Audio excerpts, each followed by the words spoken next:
Vanga Vadakam. Chennai is a city steeped deep in art, culture, religion, and mythology. And in my opinion, one of the best ways of doing it is exploring it through its old ancient temples. So today, we are going to do a temple trail across Chennai, looking at some of these beautiful places.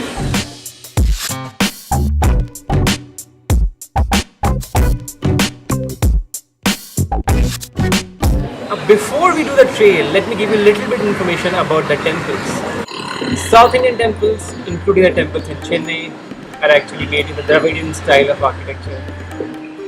Now the temple has some very key important architectural elements. There's always a tank outside a temple, followed by a gopuram, which is the tallest structure usually, and also the most intricately carved structure in the temple. It's right in the beginning and it's like the entrance tower into the sanctum. As you enter the temple, there is usually a hallway, often colored in bright colors, usually seen in almost all temples, again in South India. And finally, there is a gopuram, which is sort of a porch to the sanctum sanctorium, which is where the god is. So now it's time to start the temple trail. Let's start with the first one.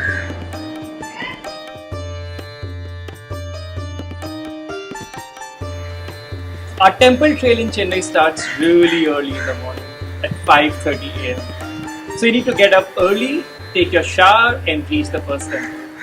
We are starting our trail from the Kapalishwar temple. It's located in the historical Mylapore area of Chennai. Now there's a very interesting story behind the temple and the area. Parvati used to worship Shiva, who was in the form of a peacock, also known as Myla in Tamil, hence the area got its name.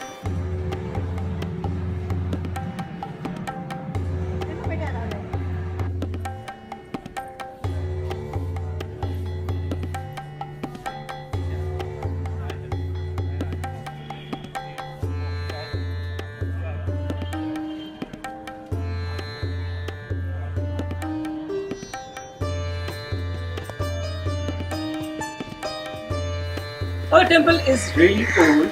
It was originally built in the 7th century, but when the Portuguese came to Chennai, they destroyed it, and it was rebuilt some 300 years back in its current location.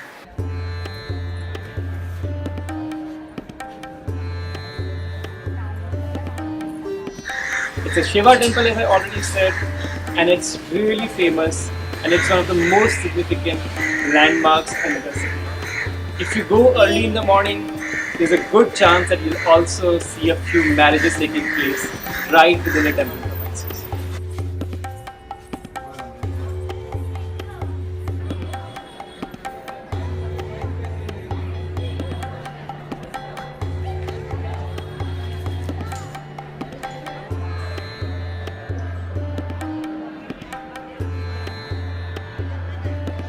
So go there early morning and start your temple. Now let's move on to the next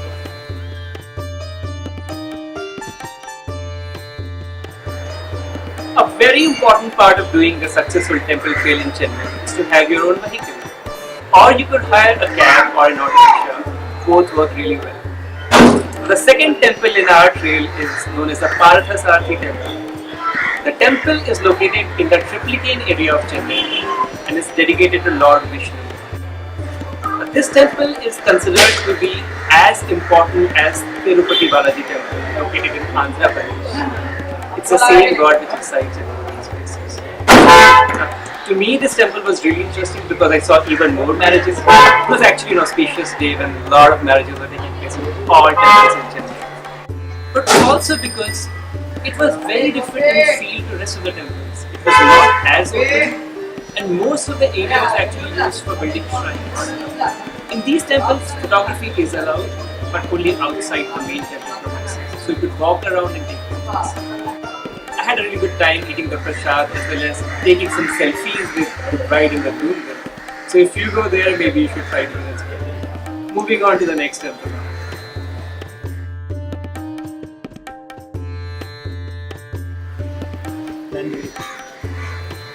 Now the third temple in our temple trail is known as the Marundeshwar temple, and it's located in the Tiruvannamayur area of Chennai. My Tamil is not so good, so I'm sure I'm going to goof up on some of these pronunciations. So this is located on the now very famous ECR road, or the East Coast Road of Chennai. This temple is dedicated to Lord Shiva, like most of the temples in Chennai. But this has one very interesting problem. It's believed that if you come here with an ailment, you get healed. And that's one of the reasons why it has gained so much importance and prominence amongst the temples in the region.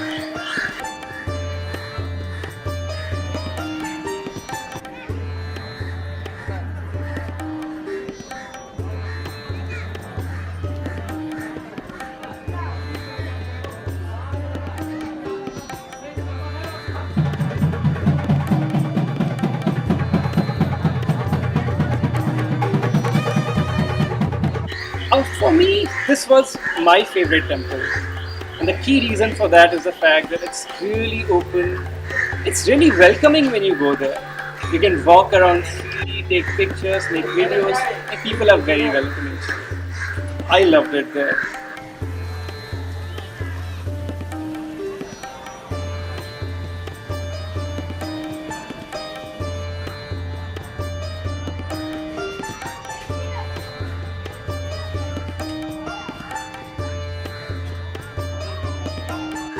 So now we'll move on to our fourth and the final temple. And I'm ready to offer my prayers to God. See you in the next one.